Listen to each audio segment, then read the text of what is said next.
방송에서 제공하는 투자 정보는 투자 판단에 대한 조언입니다.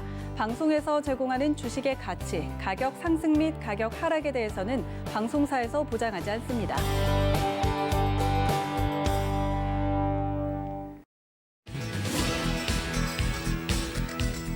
안녕하세요. 베스트 트레이딩맨 거래자들 진행의 도지은입니다. 코스피 지수 계속해서 연고점을 찍고 있는 가운데 개인 투자자분들의 포트폴리오는 어떤지 궁금합니다. 여러분들의 포트폴리오를 제대로 좀 점검해보는 시간을 더불어서요. 시장에 대한 이슈도 하나씩 짚어볼 테니까 오늘 시장 굉장히 궁금하다 하시는 분들은 저희와 함께 해보시면 좋을 것 같습니다. 또 본 방송에서 제공해 드릴 정보는 투자 판단에 대한 조언일 뿐 해당 주식의 가치나 수익률을 보장하고 있지는 않고요. 또 서울경제TV는 자본시장 통합법 준수하고 있습니다. 1대1 투자 상담과 유사 수신행위 등 모든 불법 사항을 엄중하게 금지하고 있다는 말씀까지 전해드리면서 베스트 트레이딩맨 거래자들 힘차게 출발합니다.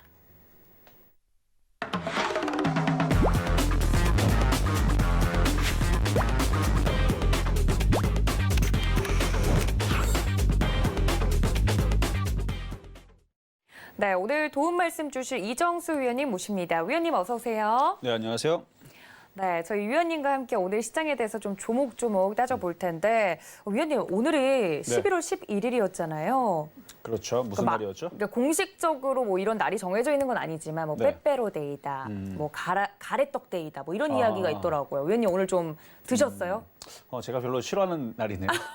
과자 별로 안 좋아하세요? 과자는 좋아하는데 네. 네, 오늘 10일 오늘 광군제 아니었나요? 맞아요. 그쵸? 저희 이제 네. 주식을 하는 우리 주린이 여러분들과 더불어서 이렇게 주식 투자를 하는 투자자분들에게는 오늘이 빼빼로데이가 아니라 광군제로 그렇죠. 조금 더 광군제였죠. 네, 기억이 되도록 무슨 빼빼로입니까? 네, 광군제에 대한 이야기도 오늘 나눠볼 텐데 일단 오늘장 같은 경우는 코스피, 코스닥 같은 경우 등락이 갈렸습니다만 코스피는 연고점을 계속해서 찍고 있는 상황이거든요. 그런데 오늘 시장 이정수 의원님께서는 어떻게 보셨는지 좀 궁금합니다. 사실 아침에 같이 방송을 했었기 때문에 제가 의리로라도 아침 방송 모니터링을 열심히 하거든요. 근데 의원님께서 오늘 방송 중에 이게 시장이냐 이러면서 좀 화를 내시더라고요. 그렇죠. 네, 이게 오늘- 시장입니까? 오늘 왜 이렇게 화나셨어요? 제가 어제에서도 화났다기는 화를 냈다라기보다는 네네. 짜증이 좀 많이 났는데 사기를 쳐도 적당히 쳐야 되는데 이건 완벽하게 이거는 완전 사기장입니다. 시나리오가 있는? 비정상적인. 그렇죠. 네. 완전히 그냥 이거는 비정상적으로 움직이는데 좀 이따가 이제 업종들을 짚으면서 여러분들한테 말씀을 좀 드리겠지만 예를 들어서 지금 나스닥 선물이라든지 영국 시장이라든지 지금 시장, 유럽 시장 급락 나오는 거 없어요. 오늘도 일본 시장, 니케이 시장 강하게 움직였고요. 자, 한번 시장 한번 잠깐 볼게요. 시장을 보게 되면 뭐 무너지는 게 있어야 뭐 우리나라 시장이 뭐 무너지든 오늘 코스닥이 안 움직이든 뭐 그럴 텐데 오늘 뭐 홍콩 시장도 빠진 거 없고요. 그리고 중국 시장도 빠진 거 없고요. 그리고 대만 시장 같은 경우는 오늘 1.3%로 또 신고가 갔고요. 그럼 일본 시장도 오늘 장중에 1.99% 거의 2% 가까이 오늘 상승을 했습니다. 그러면은 오늘 지금 유럽 시장이라든지 지금 나스닥 선물 지금 빠지고 있느냐? 안 빠져요. 지금 강세입니다. 최근에 2, 3일 동안 계속 강하게 움직였는데 그래요. 그리고 우리나라 시장도 마찬가지. 코스피 시장 오늘도 신고점 갱신을 했죠. 그러니까 역사상 신고점은 아니지만 연고점을 갱신을 했는데 대형주들만 움직이면서 움직였습니다. 그래서 코스피 대형주들은 굉장히 시원한 상승을 보여줬어요. 증권업종이라든지 뭐 은행업종이라든지 뭐 대형주 업종들은 굉장히 강세를 좀 보여줬는데 코스닥은 워낙 너무나 답답한 이 흐름을 보여줘서 제가 아침에서 이거는 뭐 비정상이어도 이렇게 비정상인가? 아니 뭐 해외 시장이 뭐가 뭐 불안하거나 빠지거나 뭐 그러면서 코스닥이 빠지면은 제가 뭐라 하지 않겠는데 가래들은 싹 다 갑니다. 전 세계 시장 다 가요. 아시아 증시도 가고 그다음에 유럽 증시도 가고 미국 증시도 다 가고 코스피도 가는데 유독 코스닥만 특히 개인 투자자들이 많이 건드리는 코스닥만 하도 안 가서 오늘 하루 종일 제가 좀 짜증이 좀 났던 그리고 너무나 답답했던 그런 하루가 아니었나 이렇게 말씀을 좀 오늘장 리뷰를 드렸습니다. 네, 계속해서 코스피에서 큰 대형주들은 잘 가고 있지만 중요한 건 개인 투자자분들의 포트폴리오 색깔이겠죠. 가지고 있는 내 종목이 안 가서 좀 개인 투자자분들에겐 짜증이 나는 장이 아니었나라고 한마디로 정리를 해주셨습니다. 이렇게 속이 답답한 시장에 대해서 여러분들 이정수 위원님께서 한마디를 해주셨는데 노란톡 들어오시면 좀 더 자세한 이야기 나눠보실 수 있습니다. 서울경제 이정수 검색을 하시고 들어오시거나 아래 아래 하단에 나가고 있는 QR코드 지금 보이시죠? 이쪽을 카메라 어플로만 갖다 대셔도 입장이 가능합니다. 많은 분들 함께하고 계시니까요. 들어오셔서 시장에 대한 좀 해안을 얻고 싶다 하시는 분들은 도움 말씀 받아보실 수 있을 겁니다. 오늘 시장에 대해서 이렇게 짜증나는 하루였다라고 정리를 해봤는데 그럼 그 안에서도 챙겨가야 할 이슈가 있겠죠? 오늘의 이슈 만나볼 텐데요. 투데이 이슈 함께 확인해 보시죠. 네, 두 개의 이슈를 꼽아봤습니다. 셀트리온 형제에 대한 이야기인데요. 코로나19 항체 상용화가 성큼 앞당겨졌다라는 이야기와 컨택트 vs 언컨택트, 결론은 실적 개선주인지 이정수 위원님과 이야기 나눠보겠습니다.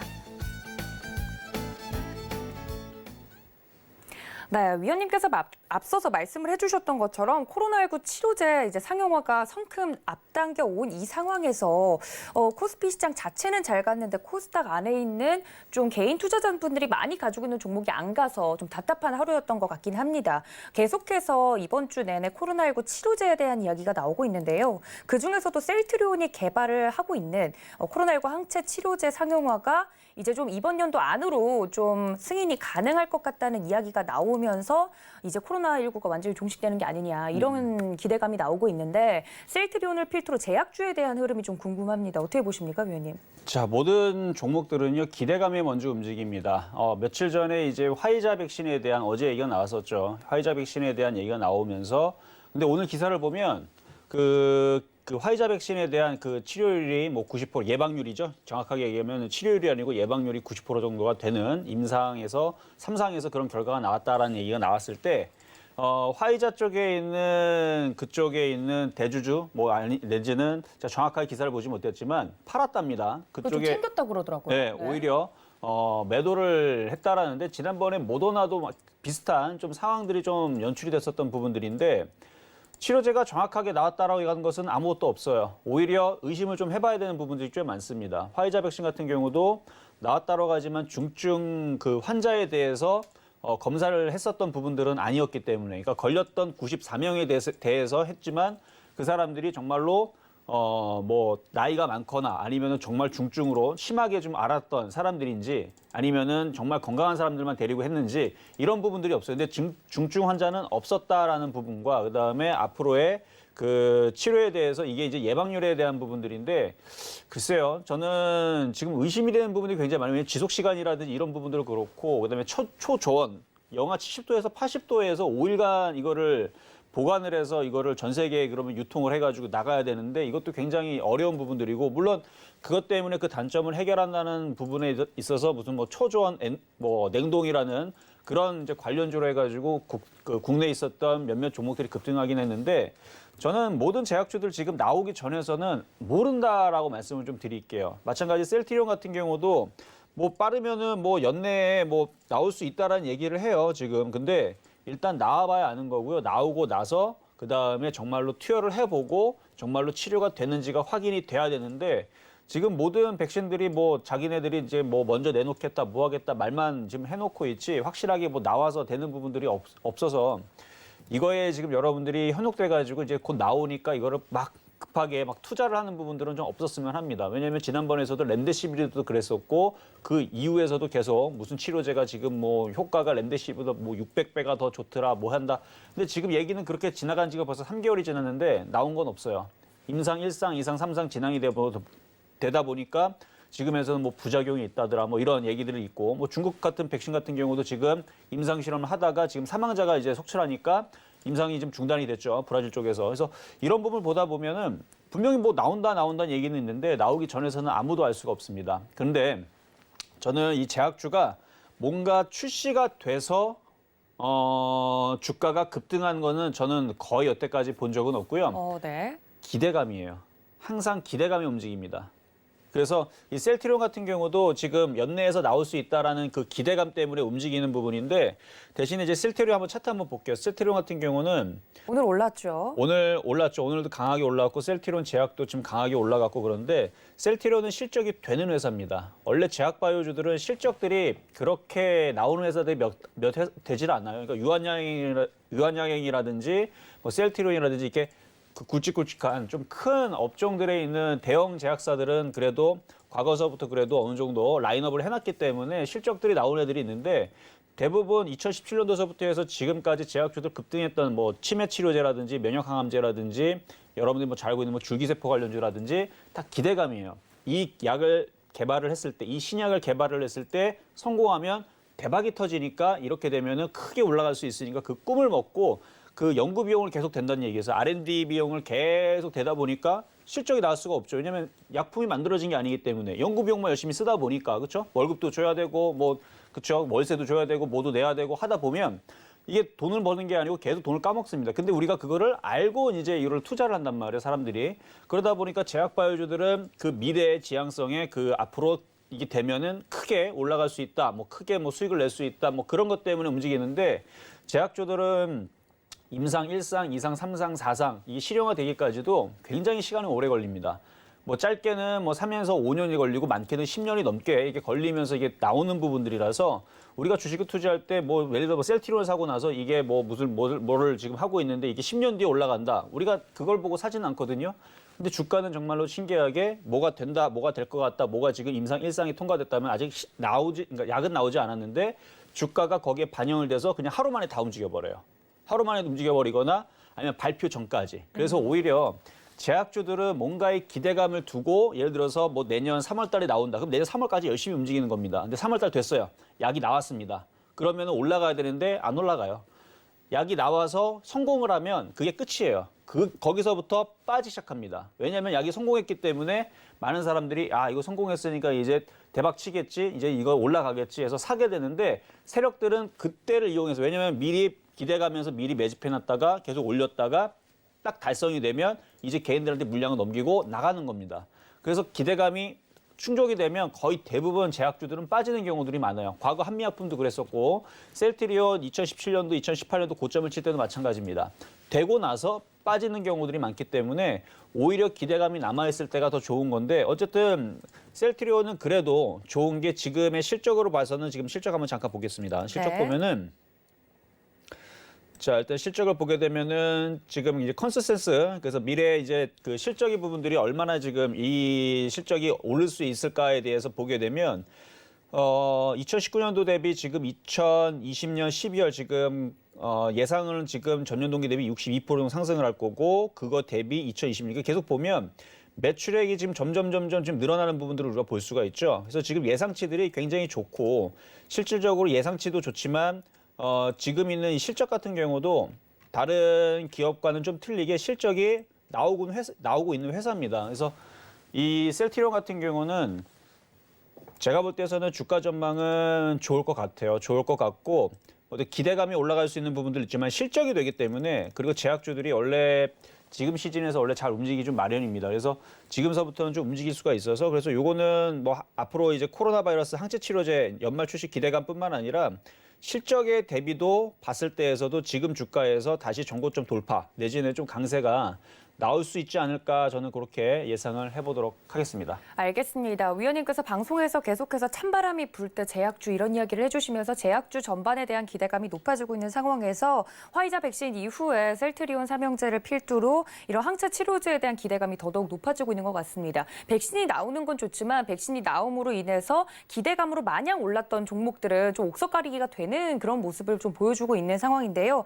셀트리온 같은 경우는 실적이 찍히는 그런 종목이기 때문에 앞으로가 조금 더 기대되는 종목이 아닌가라고까지 말씀을 해주셨습니다. 셀트리온뿐만 아니라요. 이 코로나19 치료제에 대한 또 다른 기사가 나왔는데 제넥신에 대한 기사도 나오고 있습니다. 내년 9월이면 화이자를 넘어서는 백신을 출시할 것이고 우리가 개발한 국산 코로나19 백신 접종이 내년 9월엔 시작될 것이다. 이런 기사가 또 있는데 제넥신 같은 경우는 제약바이오로 같이 움직였던 종목이긴 하잖아요. 그렇죠. 근데 셀트리온이랑 좀 차이가 있을까요, 위원님? 그러니까 기대감이라는 부분에서는 동의를 합니다. 그러니까 네. 주식이라는 게 이제 그 제넥신 같은 경우는 이제 DNA 유전으로 인한 이제 백신을 이제 개발하는 회사인데 지금 이게 된다 안 된다는 알 수가 없어요. 이거를 알 수 있으면은 참 좋겠는데 네. 이게 워낙 제약주들이 숨기는 것들도 많고 오픈돼 있는 부분들도 아니고 굉장히 어려운 부분들이 있어서 이게 된다 안 된다라고 하는 부분들은 일단은 가봐야 되는데 일단 제넥신이 그동안에서 임상을 통해서 계속 그전에서 했었던 부분들을 이제 역량들을 보게 되면 좀 긍정적이다 뭐 이렇게 볼 수가 있는데 좀 전에 이제 아나운서님께서 말씀하셨던 그 기사도 네네. 아까 전에 나온 거예요. 그쵸, 아까 그쵸. 한 5시 좀 넘어서 나왔던 부분들인데 제가 볼 때에서는 제넥시 국산 백신인데 성공을 여부를 떠나서 내년 9월에서 좀 더 안정적이고 좋고 가격도 좀 저렴한 셀트리온 그 외산 백신보다는 좀 좋은 백신들이 좀 나올 수 있다라는 얘기를 회사 측에서 얘기를 했단 말이에요. 근데 9월이기 때문에 이걸 너무 멀다라고 하시는 분들이 있는데 9월에서 완벽한 백신이 나올 수 있다라고 얘기하는 거고요. 임상 1상은 지금 진행되고 있는 게 이번에 결과가 나올 거란 얘기예요. 그래서 임상 1상이 진행이 되고 이제 2상으로 들어가고 그다음에 2상 들어가고 또 3상 진행되고 그렇게 해서 꾸준히 이게 실험이 진행이 돼서 그다음에 내년 9월에서는 완벽한 백신이 나올 건데 그 전에 이제 FDA 승인이라든지 식약처에서 승인이 좀 빨리 떨어지고 그렇게 되면은 또 단축이 될 수가 있겠죠. 어쨌든 기대감이 남아 있는 거라서 이게 도중에 이거 안 된다, 이거 실패다 이런 얘기만 나오질 않으면요 주가가 무너지거나 그럴 일은 없을 거라고 생각을 하는데 그 외에서도 올해 같은 경우 계속 그 코로나 백신 같은 경우가 계속 뭐 많은 회사들이 모더나라든지 화이자라든지 뭐 존슨앤존슨이라든지 아스트라제네카라든지 많은 이제 백신 회사들이 지금 계속 개발을 하고 있는 부분들인데 이게 다 기대감에 이제 움직이는 거거든요. 그래서 저는 올해 이런 기대감에 있어서 종목들이 계속 움직이지 않을까. 오늘도 보게 되면 오늘 제약주들이 갑자기 급등이 나온 게 있어요. 뭐 영진약품, 그렇죠. 네. 영진약품도 갑자기 급등이 나온 게 있고, 그다음에 뭐 화일은 어떤가요, 위원님?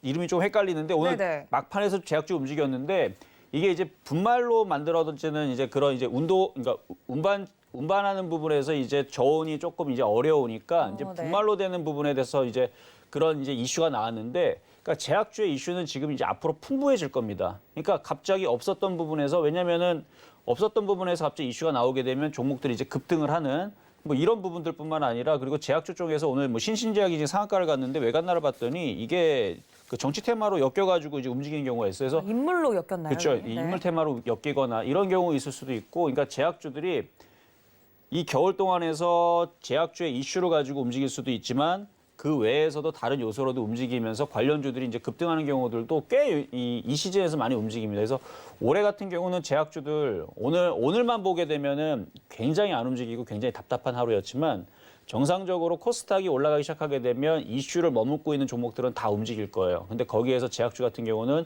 오늘도 그러니까 어제도 그저께도 이제 초저온 그 냉동고 관련주들이 갑자기 급등을 한 것처럼 이슈가 되는 이제 뭐 독감 백신이라든지 모순 백신이라든지 아니면 이슈가 되는 대로 종목들이 또 뭉탱이로 또 움직이면서 급등할 수가 있기 때문에 저는 제약주의 흐름들을 올 겨울에 좀 잘 봐야 된다고 생각을 하는데 아까 전에 이제 셀트리온 우리가 봤었잖아요. 근데 셀트리온의 흐름도 굉장히 중요합니다. 제가 이거 차트를 보면서 말씀을 드릴게요. 네. 과거에서도 이 셀트리온이라든지 삼성바이오록스라든지 그 셀트리온 제약이라든지 이쪽 관련주들이 중심을 잡았습니다. 뭐냐면 얘네들이 선봉장이 돼서 얘네들이 넘어가면서 그 제약주의 흐름들을 다 좋게 만드는 경우가 있어요. 2017년도에. 그래서 셀트리온 제약을 보면은 오늘 15% 강하게 올라갔는데 우리가 이렇게 15% 올라간 이 셀트리온 제약을 무시해서는 절대로 안 됩니다. 이 흐름을 보면서 이게 시가총액 4조짜리거든요.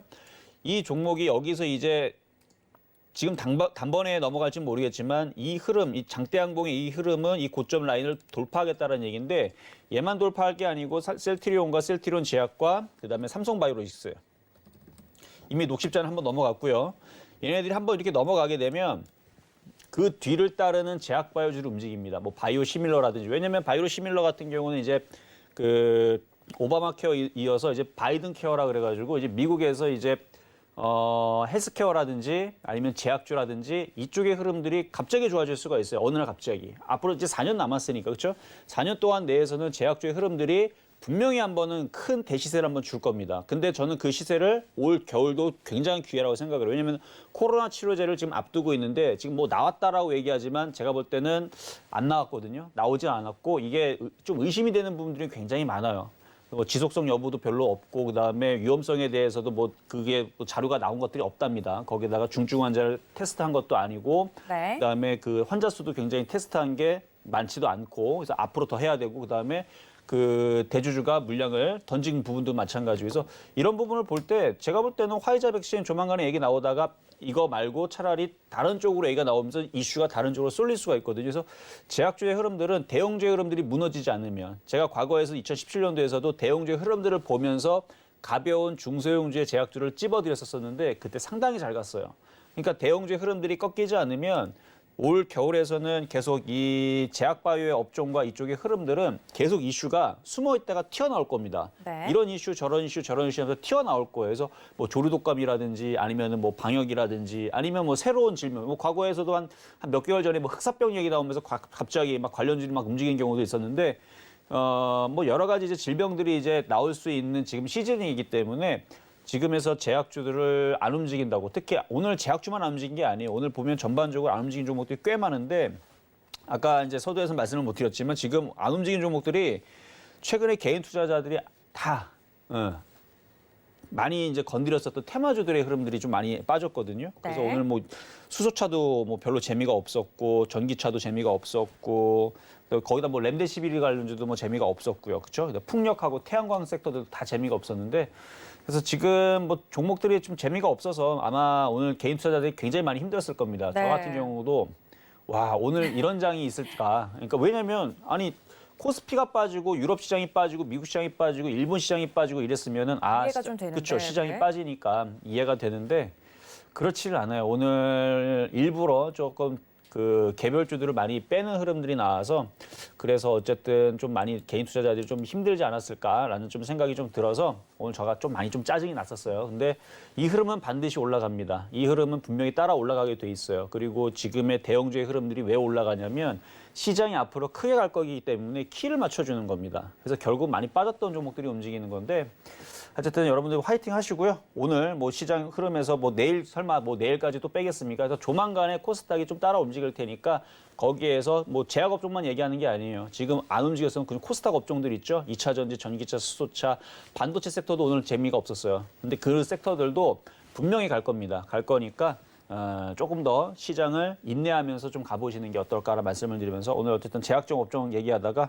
다른 쪽 얘기를 했는데 일단은 코로나 이 이슈가 이 이슈로 인해서 시장이 급락할 것 같지는 않고 관련주들 뭐 아닌 것들 잘 살펴보시면 좋을 것 같습니다.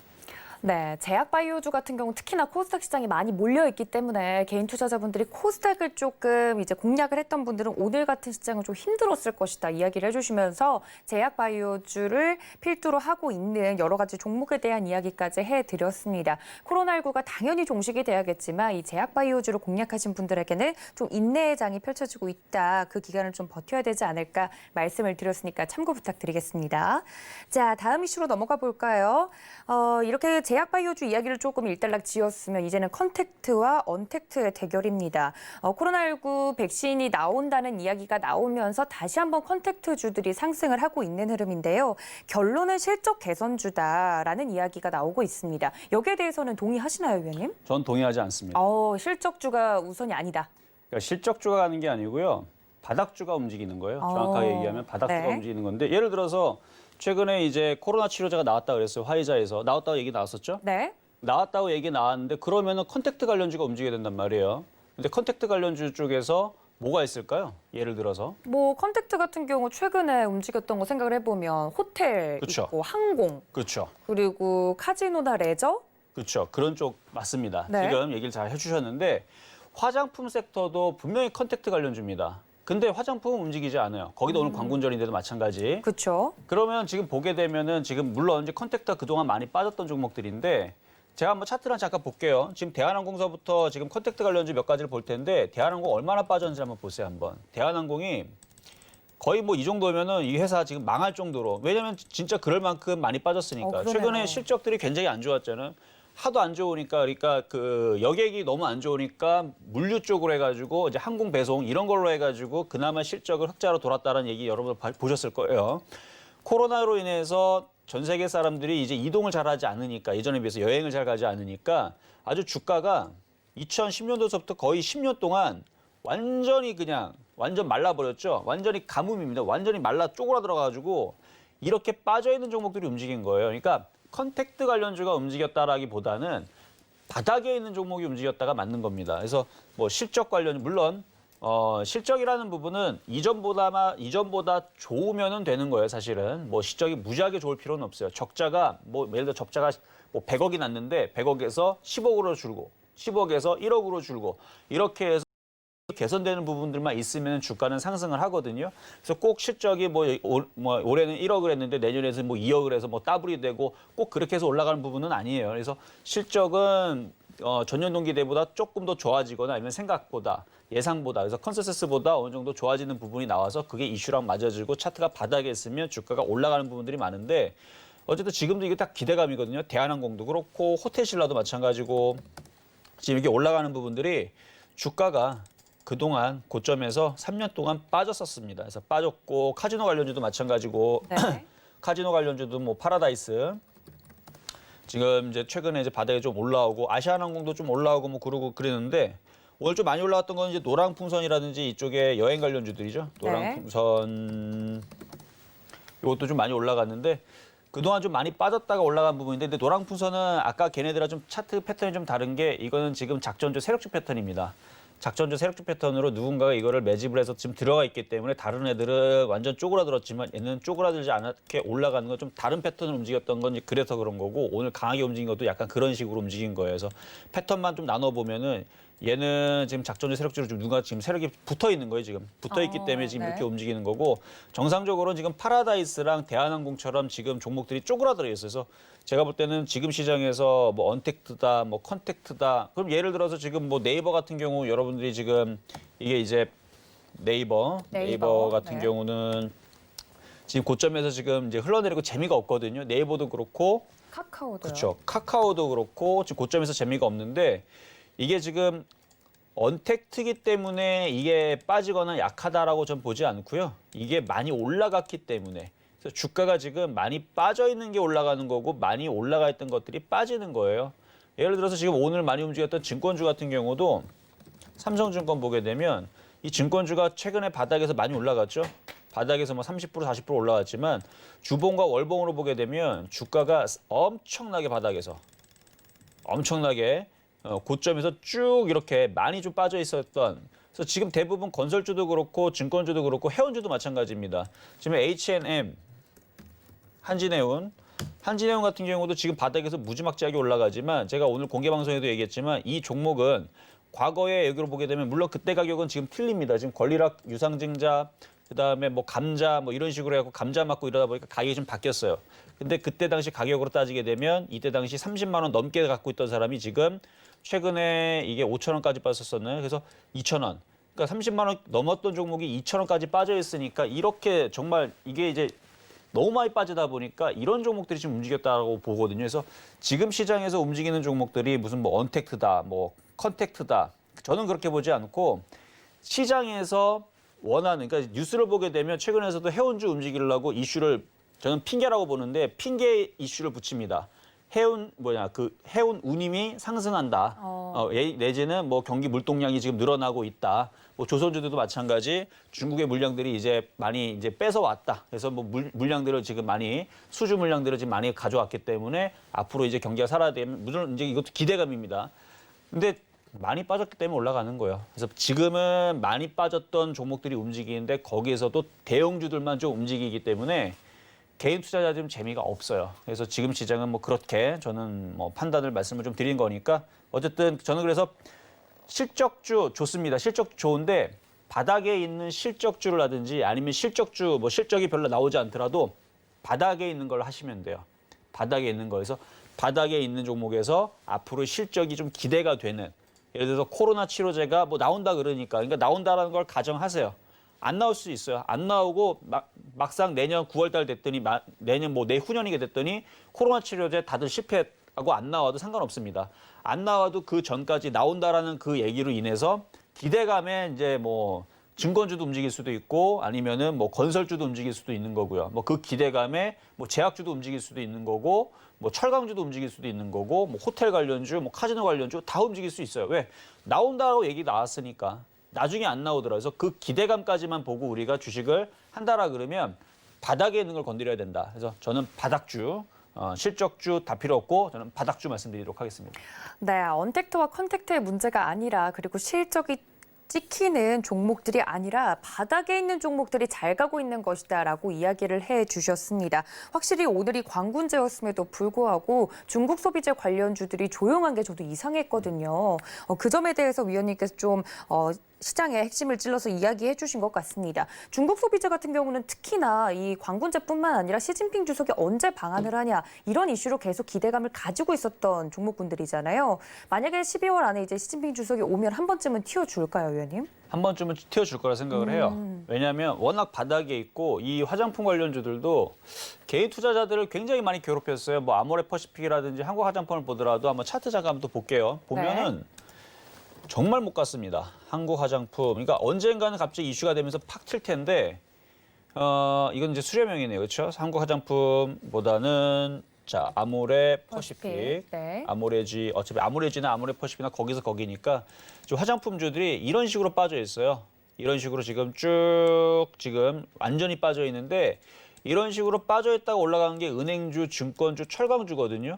이 정도로 빠져 있다가 올라가는 흐름들이 이제 잡히면 올라갑니다. 그래서 지금 시진핑 주석이 연내에 방한을 할 거라는 얘기가 있었고 뭐 조만간에 얘기가 나오지 않을까 싶어요. 그래서 조만간 얘기가 나오면 관련된 화장품 섹터들의 종목들은 한 번 정도는 한번 칠 수 있어 보인다. 그리고 네. 그 시점이 당장 내일이 될 수도 있어요. 왜냐하면은 지금 광군절이기도 하고 그리고 이제 11월 달이죠. 그러니까 12월 달에 온다라는 얘기 있으면은 뭐 갑자기 뭐 일주일 전에 오지는 않을 거예요. 그렇죠?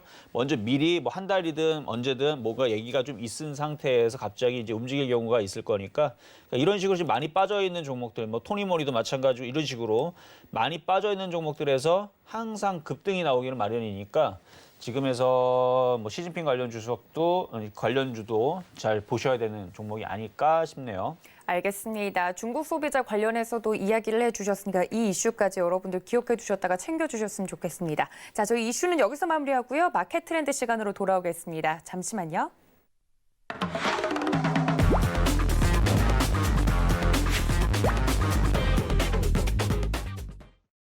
네, 위원님과 함께 조금 더 종목에 대한 이야기로 세부적으로 들어가 보도록 하겠습니다. 오늘장 움직였던 업종들을 보면 위원님께서 앞서 자세하게 설명을 드렸지만 대형주 그리고 바닥에 있던 종목들이 움직였기 때문에 개인 투자자분들이 가지고 있는 물량을 가지고 있는 업종들이 아니었어요. 그래서 이제 재미가 별로 그렇죠. 없으셨다고 표현을 해주신 것 같은데 일단 움직였던 업종들을 살펴보면 말씀해 주셨던 것처럼 굉장히 잘 안 갔던 몇 년 동안 주가 흐름이 계속 하향세였고 바닥을 기었던 그런 종목들이 움직이는 모습이었는데 오랫동안 물려 계셨던 분들은 좀 빠져나올 수 있는 기회가 될 수도 있지 않았을까요? 이게 오랫동안 물렸던 사람들이 이게 손실률이요.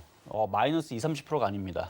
더해서. 마이너스 70%에서 80%가 넘는 사람들이 굉장히 많아요. 네. 그러니까 2008년도, 2009년도, 그다음에 2010년도에서 물렸던 물량들, 그래서 증권주라든지 은행주도 마찬가지고 보험주도 마찬가지고 해운주도 마찬가지예요. 이미 조선주도 마찬가지고 이미 벌써 10년 전, 5년 전, 7년 전에 물렸던 물량들인데 그 물량들이 지금까지 이미 벌써 다 손절한 사람들이 대부분이겠죠. 이미 벌써 몇 년 전에 벌써 다 손절하고 이미 없겠지만 손절 못하고 갖고 있는 사람들 여전히 손실이 굉장히 큰 이제 그런 종목들인데 자, 그러면은 지금 시장 오늘 같은 경우는 이제 시장의 업종들을 움직였던 것들을 좀 살펴보면은 이제 뭐 제약업종, 남북경협주, 화장품, 중국 소비재 이쪽이 아니죠. 이쪽에 이제 앞으로 움직일 수 있는 애들이고 네. 오늘 움직였던 애들은 그 철강주도 최근에 좀 강하게 움직였고 증권주하고 그다음에 은행주 이쪽 네. 애들이 좀 강했고요. 그다음에 뭐 자동차 업종이 강했는데 대부분 이제 대형주들이 강했단 말이에요. 근데 개인 투자자들은 이쪽을 하지를 않습니다. 자, 그럼 한번 아나운서님한테 준비되셨나요? 네, 준비됐습니다. 여쭤볼게요. 네. 왜 개인 투자자들은 대형주를 하지 않고 왜 오늘 재미가 없을까요? 왜냐하면 제가 이거 절대 준비한 게 아닙니다. 개인 투자자분들은 테마주를 좋아하시기 때문에 이 테마 흐름이 오늘은 안 움직였기 때문에 재미가 그렇죠. 없는 제가 아까 거예요. 알려드렸었죠. 네, 근데 먼저 미리 답을 맞추셨었어요. 제가 여쭤봤는데 네. 답을 잘 알고 계시더라고요. 개인 투자자들은 정말로 대형주들을 투자를 해서 큰 수익을 낸다? 그렇게 투자했던 사람들이 다 죽었습니다. 언제 죽었냐면 2008년도, 2009년도에 대형주 투자하다가 마이너스 지금 70%, 80%까지 내려가면서 대형주 했을 때에서 망했다라는 거를 여실히 보여줬어요. 한진해운 보세요. 대한해운 보세요. 10년 전에 샀던 사람들은 어떻게 됐는지. OCI 한번 보세요. 한번 OCI도 한번 잠깐 볼까요? OCI 태양광 섹터죠. 지금에선 바닥에서 움직이지만 이거 10년 전에 투자했다 생각을 해봐요. 10년 전이면 2010년도면요. 이때요. 50만 원짜리인데 대형주 투자했다가 지금 이렇게 돼. 얘만 그런 게 아닙니다. 삼성증권 아까 봤으니까 뭐 어떤 걸 볼까요? 자, 미래에셋 대우 볼까요? 한번 미래에셋 대우. 자, 미래에셋 대우 바닥에서 지금 많이 올라갔죠? 자, 10년 전에 이거 대형주 좋다고 투자한 사람도 어떻게 됐어요? 마이너스 지금 65%입니다. 제가 고점을 안 잡았어요, 일부러. 여러분 마음의 상처를 잡을까 봐. 만약에 고점에 잡았으면 저점까지 찍으면 마이너스 82%까지 찍었던 종목입니다. 10년 전에 대형주 투자했을 때에서 정말로 마이너스 50%에서 마이너스 80% 얘네만 그런 게 아니고 철강주도 그랬어요. 지금 포스코 지금 바닥에서 잘 움직여서 여러분들 와 포스코 갖고 있는 사람 참 좋겠다라고 생각하겠지만 이거 10년 전에 5년 전에 이거 투자했던 사람들 생각을 해봐요 한번. 지금 10년 전이면 2010년도 여기인데 여기에서 지금 투자했던 사람들은 최근에 저점을 찍을 때 마이너스 76%고요.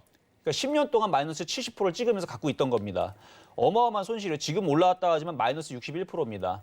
절대로 좋을 수가 없어요. 그래서 개인 투자자들이 대형주에서 여러분들이 뭐 체감이 좋다? 저는 있을 수가 없다라고 보고요. 결국은 바닥에서 좋은 종목을 사는 사람이니까 코스닥이 됐든 대형주가 됐든 바닥에서 사는 사람들이 수익이 나는데 일반적으로 대형주의 흐름들은 그 갈 때는 참 잘 가요. 갈 때는 잘 가는데 대부분 흐름들이 굉장히 빨리빨리 안 움직이죠. 그런데 코스닥 종목들은 알겠지만 여러분들 알겠지만 최근에서도 제일약품 한번 보세요. 제일약품 보게 되면은 갑자기 화이자 이슈가 나왔지만 제약주 같은 경우나 아니면 뭐 코스닥 뭐가 됐든 간에 한 번 움직이면 이런 식으로 바닥에서 100%, 200% 움직이는 속도가 빠릅니다. 그러다 보니까 개인 투자자들이 대형주보다는 테마주에 많이들 갖고 있는 게 사실이고 왜냐하면 대형주 갖고 있어 봤더니 어떻게 돼요? 잠깐 동안은 수익이 잘 날 수 있죠. 그리고 뭐 장기적으로 가졌을 때에서 수익 나는 경우가 없지 않습니다. 있어요. 있는데 그건 바닥에서 샀을 때. 그래서 오히려 만약에 여러분들이 어차피 지금 얘기가 나왔으니까 만약에 여러분들이 장기 투자로 만약에 수익을 내고 싶다. 제가 종목 하나 알려드릴게요. 네. 제가 예전에서도 포스코 같은 경우는 계속 얘기했던 종목이고 이것도 얘기했는데 이거 포스코 지금 바닥에서 이제 움직이는 거거든요. 장기적으로 볼 때에서는 이런 종목을 여러분들이 투자를 해서 가져가야 돼요. 아직 늦지 않았을까요, 의원님? 아직도 바닥인 거죠? 자, 그런데 이거는 그나마 여기 최근에 바닥에서 움직였으니까 여러분들이 가지고 있으면서 수익이 나니까 괜찮다라고 생각할 거. 아, 이거 안 지루하구나라는 느낌이 들 텐데 네. 제가 다른 종목을 보여드릴게요. 한국전력. 한국전력으로 얘기해드리면 이거 지금 많이 오더라고요. 네, 한국전력을 갖고 있는 사람들은 벌써 몇 개월 동안 지금 상당히 들어오는데 물론 제가 이거를 여러분들한테 뭐 추천 개념을 이렇게 말씀드리는 건 아니에요. 상당히 많이 들어오는데 이런 식으로 그러니까 한국전자금융인데 자, 한국전력. 그러니까 지금 여러분들이 대형주를 들어가서 수익을 난다 한다라는 그 느낌은 이런 식으로 대형주가 완전 바닥에 있죠. 그러니까 월봉상이든 일봉상이든 완전 바닥에 있을 때 이런 종목을 들어가서 세워라 내어라 기다려야 됩니다. 단기간에 수익 내려고 할 수가 없어요. 단기간에 수익 내려고 하는 사람들은 테마주를 해야 됩니다. 테마주 쪽에서도 주도주, 2차전지, 전기차, 반도체 IT 부품, 그렇죠? 카메라라든지 뭐 PCB라든지 뭐 시스템 반도체라든지 많잖아요. 그렇죠? 그런 이제 중소형주를 공략해야 되는 거고 여러분들이 대형주에서 만약에 수익을 내고 싶다. 고점에서 대형주 사는 게 아니고 한국전력처럼 이런 거 들어가는 거예요. 들어가 놓고 내일 안 움직인다고 실망하지 마세요. 일주일 뒤에 안 움직인다고 실망하지 마세요. 한 달 동안 안 움직여도 실망하지 마세요. 2달 안 움직여도 실망하지 마세요. 석 달, 넉 달, 6개월, 1년 안 간다고 실망을 하지 마세요. 가져가야 됩니다. 가져가다 보면 대형주들은 그렇게 해서 올라가는 거예요. 바닥에 있을 때. 그러니까 완벽하게 월봉상에서 완전 날바닥에 있다. 이런 식의 있는 종목들을 사서 건져놓고 가져가면 됩니다. 시간을 보내면서. 근데 굉장히 지루해요. 왜냐하면 옆에 있는 갑자기 제가 예상하기로는 아마 한국전력을 지금 들어간 사람들은요. 2개월, 3개월 뒤에 이거 손절하게 돼 있습니다. 왜 그러냐면 제가 볼 때는 제약주가 한 50%, 100% 올라갈 거거든요. 네. 그럼 옆에 있는 제약주, 그다음에 반도체 장비주도 내년에는 굉장히 잘 갈 겁니다. 내년 1월 달에 제약주, 반도체 장비주들 어마어마하게 올라가는데 한국전력은 계속 마이너스 10%야. 그럼 이거 손절 안 하고 100이겠습니까? 제가 볼 땐 그래서 못 버텨요. 그래서 대형주를 장기 투자하는 사람들은 정말로 이런 한국전력을 들어가서 1년, 2년, 3년, 4년, 5년 묵혀서 수익을 낼 수 있는 사람들. 안 움직여도 꼼짝하지 않고 안 흔들리는 사람들. 그런 사람들이어야 되고 개별주들은 말 그대로 시장에 맞춰서 급등락이 심하죠. 그래서 오늘도 종목들 보면은 제약바이오도 급등하는 애들은 잘 움직였어요. 그래서 아까 신신제약도 많이 움직였지만 아까 영진약품도 갑자기 막판에. 네, 막판에 갑자기 움직였는데 이게 시간에서도 8%가 더 올라갔거든요. 이런 식으로 올라가거나 하는 종목들이 어차피 중소형 주수밖에 없는데 그래서 개인 투자자들이 지금 시장에서 재미가 없을 수밖에 없는 이유가 그래서 그렇다. 왜? 대형주에서 재미를 잘 못 봅니다. 왜냐하면 그렇게 투자가 길들여지질 않았어요. 가져가는 그게 습관이 되지 않아서 거의 대부분이 빨리빨리 움직이는 걸 좋아하다 보니까 지금 개인들 투자자분들의 그 포트폴리오가 삼성전자 이런 게 별로 없고 현대제철 이런 게 없고 그리고 뭐 증권주, 은행주 이런 게 없고 거의 대부분이 테마주로 되어 있는데 그 테마주들이 철저하게 안 갔습니다. 그래서 오늘에서 시장에서 올라갔던 업종들은 뭐 증권업종하고 이쪽 애들이라서 그래서 전반적으로 좀 말씀을 좀 드렸는데 증권업종 올라가는 거 너무 부러워하지 마세요. 그 증권업종 벌써 안 간 지가요. 제가 알기로는 10년 동안 잘 안 갔던 종목입니다. 그러니까 10년 동안 안 갔던 종목이 이제 움직이는 거니까 그거를 부러워해가지고 그거를 뭐 물론 지금 사지 말라는 얘기는 아니에요. 그런데 그 종목을 갖고 있는 사람들은 벌써 10년 동안 고점에서 마이너스 50%, 60% 갖고 있는 사람들이 대부분이기 때문에 수익 나는 지금 개인 투자자들이 증권주는 거의 없다고 보면 됩니다. 10명 중에 정말 1명 정도가 바닥에서 어떻게 사가지고 증권주 갖고 있는 부분들이 있는데 아마 그렇지는 않을 거예요. 대부분 개인 투자자들은 테마주 위주로 지금 들어가 있다가 재미가 없을 거니까. 근데 그 테마주들도 영영 안 가지 않습니다. 조만간에 또 테마주 장세가 또 올 거고요. 테마주는 반드시 갑니다. 그러니까 조금 더 기다려보고 가져가 보시는 게 어떨까라는 말씀까지 드리도록 하겠습니다. 알겠습니다. 개인 투자자분들은 좀 인내의 시간이 필요한 장이다라고까지 말씀을 해주셨네요. 오늘 장 내가 가지고 있는 종목이 안 움직여서 좀 속상하셨던 분들에게는 희망의 메시지가 되지 않을까 싶습니다. 자, 그렇다면 내일 장으로 움직일 업종도 이야기를 좀 나눠봐야 될 텐데 이렇게 대형주가 이끄는 코스피 시장이 좀 잘 가는 장세가 계속 이어질까요, 위원님? 네, 계속 이어질 거예요. 왜 그러냐면 개인 투자자들이 대형주로 들어가질 않아요. 개인 투자자 만약에 내일 정신 바짝 차리고 대형주로 다 옮겨 타면 대형주는 갈까 안 갈까요? 안 가겠죠? 그렇죠. 근데 개인 투자자들은 그 테마주에 이미 벌써 젖어 있기 때문에 대형주로 바로 들어가질 않습니다. 그래서 저는 대형주가 움직이게 되면 어차피 개별주도 움직일 거거든요. 그러니까 바로 움직일 필요는 없고 바로 옮길 필요도 없고요. 좀 더 기다리시면 되는데 어쨌든 내일에서 그러면 오늘 벌써 움직였던 업종들이 내일 또다시 강하게 움직일 가능성이 높아요. 예를 들어서 항공사, 카지노라든지 여행 관련주들 내일 또 움직일 가능성이 있습니다. 면세점도 마찬가지고 그게 이제 컨택트 관련주라고 하는데 그쪽 움직일 가능성이 높고 그다음에 내일장에서 또 움직일 수 있는 게 이제 삼성전자를 비롯해서 이제 대형주들 이쪽 애들이 계속 강하게 움직일 가능성이 있어요. 왜냐하면 오늘 움직였던 애들이 내일 이어서 움직이는 흐름들 때문에 그래서 삼성전자, 뭐 현대차, 기아차, 그다음에 뭐 화학주, 뭐 철강주, 뭐 증권주, 은행주 계속 움직일 가능성이 있어요. 근데 이거를 쫓아간다라는 느낌보다는 이런 종목을 조정을 받을 때 샀으면 하는 게 저는 여러분들한테 좀 말씀을 좀 드리고 싶은 부분인데 예를 들어서 지금 한번 잠깐 증권주를 보게 되면 네. 자, 증권주 많이 했으니까 KB금융을 볼게요. 은행주. 지금 많이 떴죠.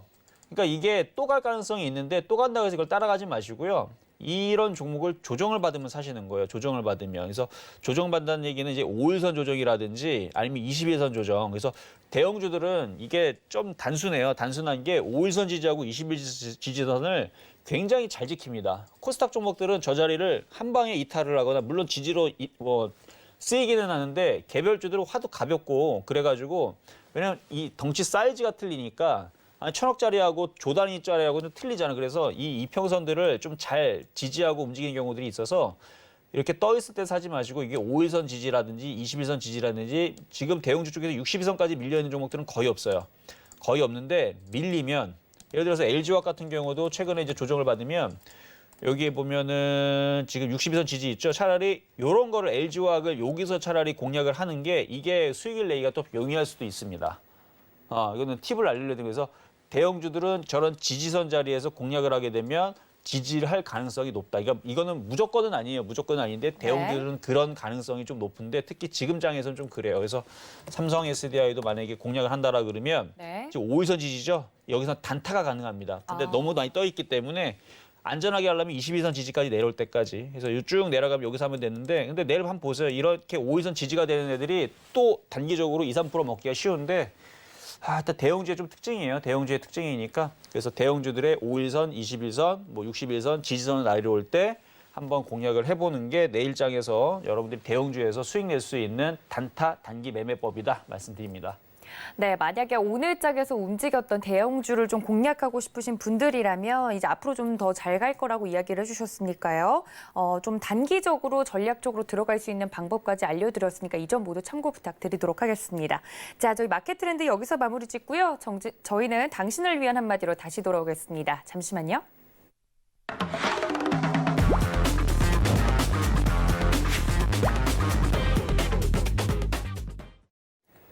네, 개인 투자자분들에게 살이 되고 피가 되는 이야기를 나눠보는 시간입니다. 당신을 위한 한마디 시간인데요. 오늘 같은 경우는 개인 투자자분들에게 우리 이정수 위원님께서 하실 말씀이 많으실 것 같긴 해요. 이런 시장일수록 좀 어떻게 멘탈을 잡아가는 게 좋을까요? 하던 대로 해야 돼요. 하던 대로 하자. 네, 하던 대로.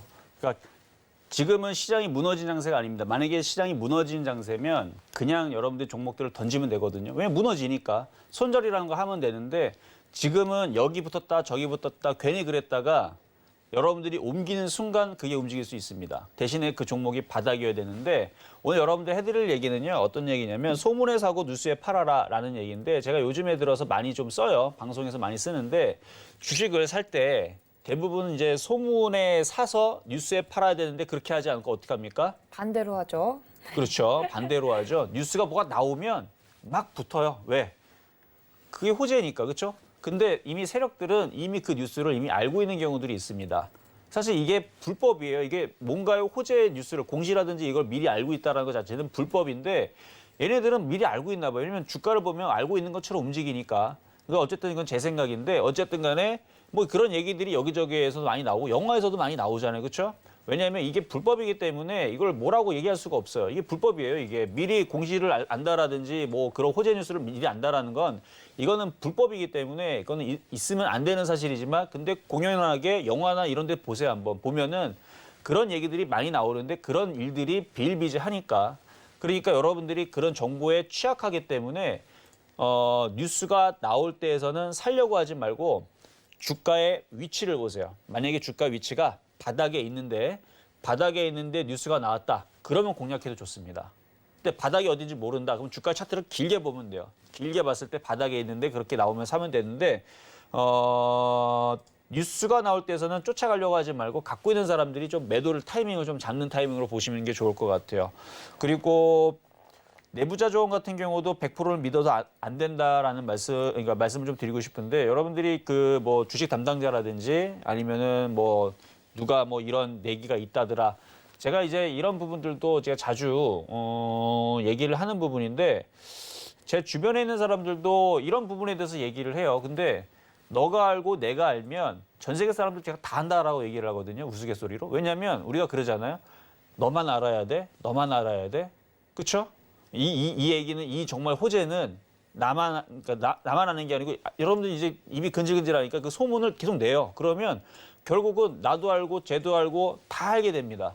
그러면 그게 정말 그 호재거리 얘기가 되지 않고 이미 동네방네 이미 누구나 다 아는 그런 이제 내용이 되는데 정말 그 호재 뉴스들은 대주주하고 대표이사하고 딱 2명만 알아야 됩니다. 2명만 알아야지 이미 벌써 여러분이 알고 있다.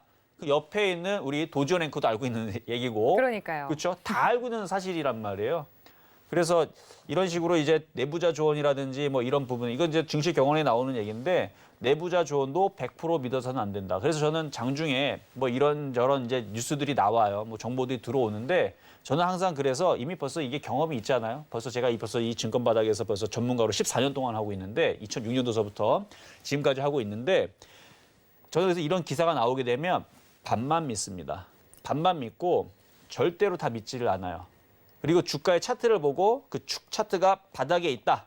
그러면 이거는 좋다. 이렇게 생각을 하는데 바닥에 있자면 예를 들어서 최근에 이제 보락이라는 종목이 있었습니다. 네. 보락이라는 종목이 있었는데 이슈가 들어왔었어요. 이슈가 나왔었는데 바닥 부분에 있을 때에서 이슈가 있었기 때문에 제가 그 종목은 좋은 쪽으로 해석을 해드렸는데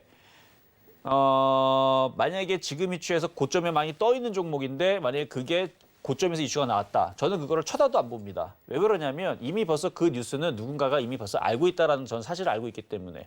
물론 그걸 알고 있는 애들보다 더 빨리 알고 있는 애들도 있을 거예요. 근데 주가가 고점 있는 상태에서 그 뉴스가 나왔다라는 얘기는 팔아먹기 위한 매도의 뉴스가 될 수도 있거든요. 그래서 저는 어쨌든 이런 뭐 공시 뉴스라든지 이런 부분들을 확인해 보는 건 좋지만 그런 뉴스들이 나올 때에서 누군가는 먼저 알지 않았을까라는 생각을 하면서 고점인 종목들 좀 조심하셔라. 그래서 내부자 조언들도 다 믿지 마시고 그다음에 소문에 사고 뉴스에 팔아라는 부분들도 잘 참고를 하시면서 시장 대응하는 데 있어서 여러분들이 이런 부분을 잘 생각해서 저점 매수만 잘 하고 잘 팔고 이렇게 하면 좋겠습니다.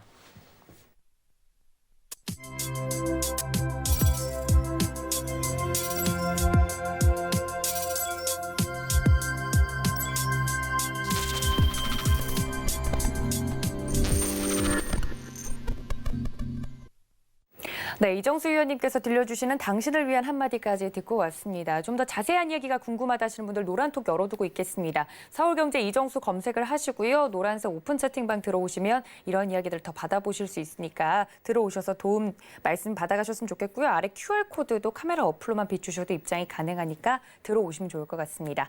1시간 동안 이렇게 이야기해 주신 저희 위원님 보내드리면서 인사 말씀 나누겠습니다. 위원님 감사합니다. 또 본 방송에서 제공해드린 정보는 투자 판단에 대한 조언일 뿐 해당 주식의 가치나 수익률을 보장하고 있지는 않습니다. 또 서울경제TV는 자본시장 통합법 준수하고 있죠. 1:1 투자 상담과 유사수 신행위 등 모든 불법 사항을 엄중하게 금지하고 있다는 말씀까지 전해드리면서 오늘 저희가 준비한 소식은 여기까지고요. 이어지는 심야 상담소까지 많은 시청 부탁드립니다. 지금까지 시청해주신 여러분 고맙습니다.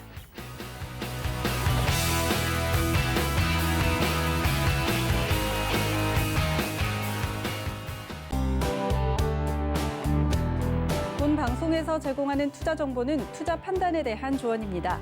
방송에서 제공하는 주식의 가치, 가격 상승 및 가격 하락에 대해서는 방송사에서 보장하지 않습니다.